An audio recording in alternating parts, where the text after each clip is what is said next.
हमें Mrs you का courtyard दिखाया जाता है। लीन कहती है, माँ मुझे समझ नहीं आता कि उस मनूस लड़की ने क्या किया है जो पिनियान उसका साइड ले रहा है। फॉर्च्यून टेलर ने तो कहा था कि वो अपनों के लिए बेड लक लाती है और उसकी किस्मत बुरी है। जब से वो आई है मेरे पति की मौत हो गई और पिनियान की असली बहन भी गलती से बदल गई थी। मुझे नहीं पता उसने कितना सहा है। माँ, हम ऐसी बदनसीब लड़की को घर में नहीं रख सकते। ग्रैंडमदर कहने लगती है, लो पिनियान भी आ गया, यहाँ बैठो पिनियान। ये है मिसेस यू जो पिनियान की दादी है। पिनियान कहता है, ग्रीटिंग्स दादी और माँ। लीन कहती है, पिनियान तुम ठीक टाइम पे आए हो। तुम्हें उस लड़की को आज ही घर से निकाल देना चाहिए। वो बेड लक लाती है, अगर वो होती ही नहीं तो तुम डकैतों से नहीं मिलते। पिनियान कहता है, माँ मैं जियान को घर से नहीं निकालूंगा। उसने मेरी जान बचाने के लिए अपनी जिंदगी दाव पर लगा दी। अब से वो मेरी अपनी बहन है। लीन कहती है, वो लड़की वो बस एक नीचे दर्जे की मर्चेंट की बेटी है जिसने मेरी बेटी की पहचान चुरा ली है। मैं इसे और चलने नहीं दूंगी। पिनियान, अगर तुम अभी मुझे अपनी माँ मानते हो तो उस मनूस लड़की को अपने घर से निकाल दो। ग्रैंडमा सोच के कहने लगती है, लिन ने हद पार कर दी है। लिन कहने लग जाती है,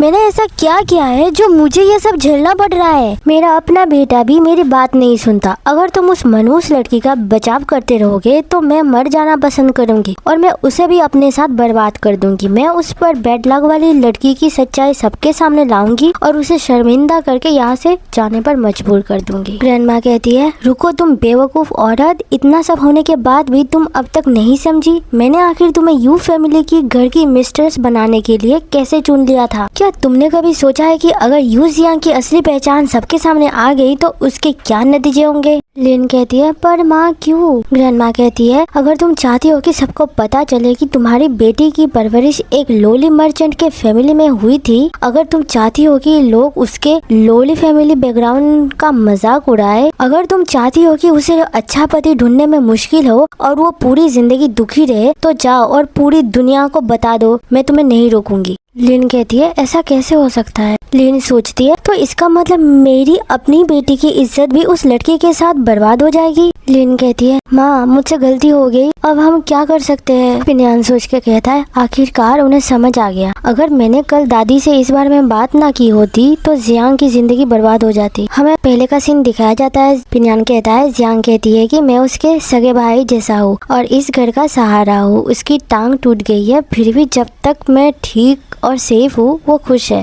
ग्रैंडमा कहती है, क्या उसने वाकई ऐसा कहा था। पिनियान कहता है, मैं झूठ बोलने की हिम्मत नहीं कर सकता दादी। ग्रैंडमा कहती है, अगर वो सच में ऐसा सोचती है तो उसे पालने पोसने में जो 10 साल लगाए हैं वो सफल रहे। मेरी असली पोती भी उसकी बराबरी नहीं कर सकती। सीन प्रेजेंट में आती है। ग्रैंडमा कहती है, ठीक है लिन, इस बात को याद रखना, तुम्हारी जुड़वा बेटियां है, उनमें से एक कमजोर और नाजुक थी, इसलिए उसे ब्लेसिंग से भरे मंदिर में भेज दिया गया था। जब वो बड़ी हो जाएगी तब उसे वापस घर में लाया जाएगा। दोनों तुम्हारी ही बेटियां है, कोई भी नाजायज या पराया औलाद नहीं है। ग्रैंडमा कहती है, मुझे यकीन है कि तुम्हें पता है अब आगे क्या करना है। लीन कहती है, मैं समझ गई, चिंता मत कीजिए माँ, मैं अभी जाकर सब संभाल लेती हूँ ताकि कोई भी राज ना खोल सके। पिनियान सोचता है, फादर की मौत के 10 साल बाद ये पहली बार है कि माँ किसी और के बारे में इतनी चिंतित और व्यस्त हुई है। किसने सोचा था कि मेरी दूर हो चुकी बहन ही माँ के जीने की वजह बन जाएगी। लेकिन मेरा क्या, मैं उनके लिए क्या हूँ। मैं जियांग से बस थोड़ा सा ही ज्यादा मायने रखता हूँ।